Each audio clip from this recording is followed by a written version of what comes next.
Баршаңызға сәлем. Менің каналыма қош келдіңіздер. Бұл видеода біз осындай чалма түріндегі следи тоқуды үйренетін боламыз. Следи тоқу үшін бізге екі түсте жіп керек. Менде акрил 100%, 100 грамда 300 метр. Крючогымның номері 3. Ең алдымен біз аяқтың өлшемін аламыз. Ол үшін тобықтан тобыққа дейінгі биіктікті өлшеуіміз керек. Мен 36-37 размерге тоқимын. Маған 20 сантиметр жеткілікті. Енді осы 20 сантиметрді біз 4-ке бөлуіміз керек. Сонда маған 5 сантиметр еніндегі полоска тоқуым керек. Ең бірінші цепочка тоқимыз.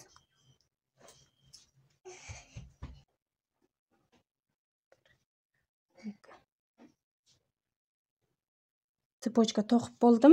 Осының ұзындығын өлшеп көрейік. Сіздеріңіз жіптеріңіз басқа, жұқа немесе қалың, күршіктарыңыздың номері басқа болуы мүмкін. Сондықтан өздеріңіздің өлшемдеріңізге қарай нақтылап аласыздар. Енді осыны әрі қарай тоқимыз. Менде бір столбик дайын. Жіпті іліп аламыз. Мынау бізде бір столбик. Келесіне крючокты саламын. Жіпті тартып алып.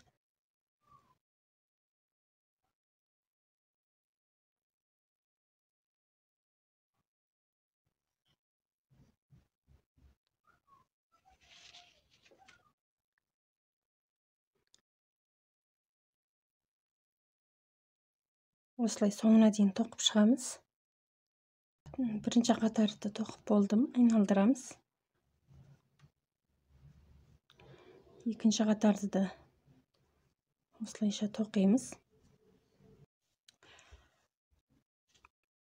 Мен ұзындығына 11 қатар тоқыдым. Екінші түстен дәл солай тоқып дайындап алдым. Енді біз қосамыз. Осылай аламыз да. Бұлай.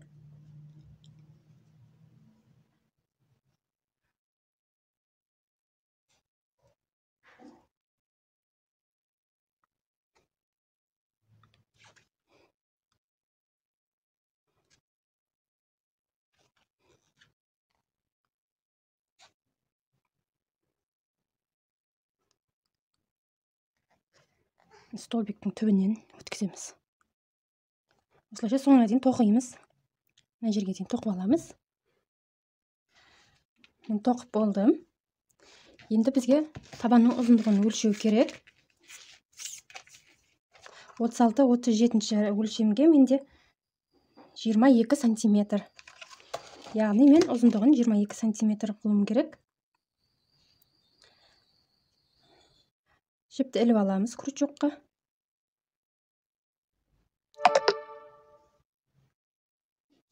Айналдырып алдық крючокқа.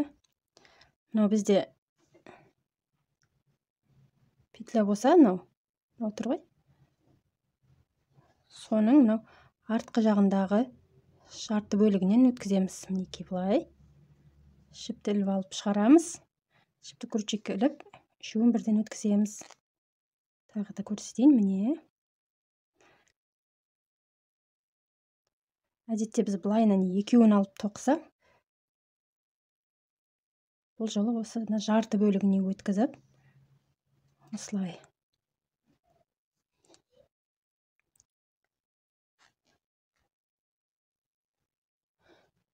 Осылайша соңына дейін тоқимыз. Ұзындығын 22 сантиметр болғанша тоқимын. Бір бөлігі дайын.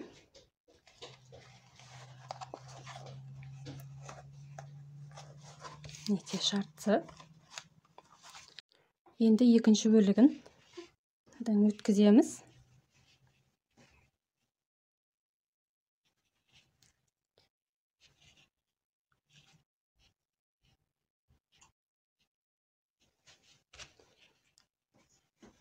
Тура жаңағы бірінші бөлігіміз сияқты тоқып шығамыз.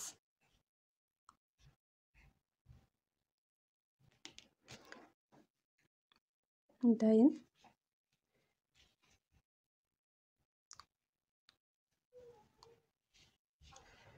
Бұны да бірінші бөлігі сияқты тоқып шығамыз. Осының ұзындығына келтіреміз. Следейіміз дайын болып қалды. Осылай өлшеп көреміз.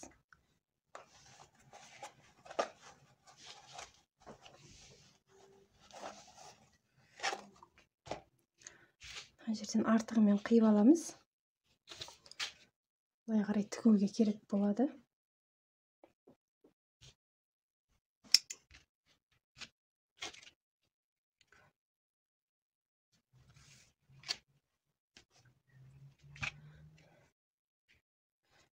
Ішкі жағын белгілеп алу керек. Тігіс ішінде қалу үшін.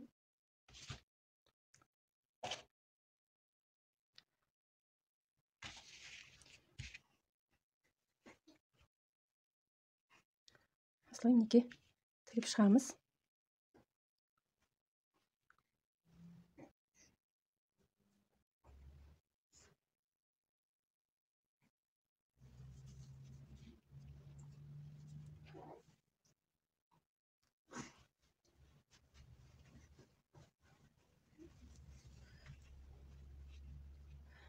Мына жерге, мына жаққа дейін тігеміз.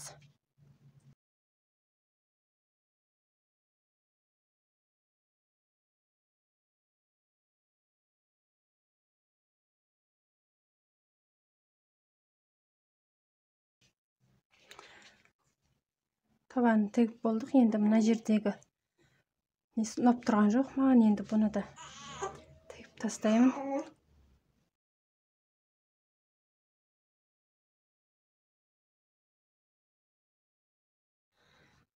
Следейіміз дайын. Тек мына жерінен бүйтіп шамалы бекітіп жіберу керек.